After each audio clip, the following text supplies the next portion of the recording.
So you are female and you want to do what so many bold and beautiful women do, and that is break into a male-dominated world such as the world of the semi-truck driver. This is no easy task, but it makes an ordinary life so exciting. So what can you expect out of this life, and how have other women dealt with this career pathway? You will find out a little about that and the practicalities such as insurance for semi-truck and more. A little history.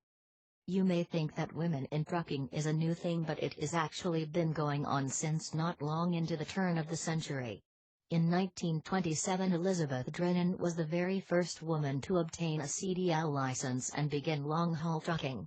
She began in a small Chevy truck and was equipped with a revolver she carried for protection on the road. Women account for around 5% of the trucking industry in the U.S., which comes to about 170,000 of them actively out there. A lot of safety. It is commendable that women have taken on a greater role in the area of trucking.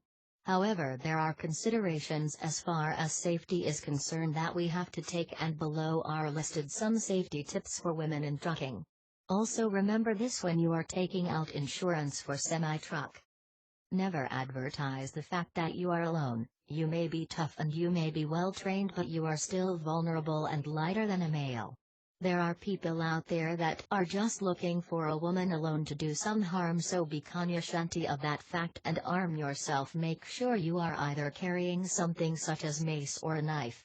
You may have a gun license, but if you are going across country and are stopped or involved in any altercation by which you have to expose or discharge your weapon, you may find yourself having an issue with the law.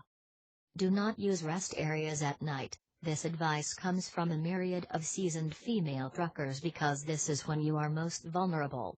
Unless it is a rest stop that is open all night with security, you have to remember you are in the middle of nowhere and you are not going to find help quickly enough. Don't use back roads. If you break down, get tired, or something unforeseen happens, steer clear of the back roads.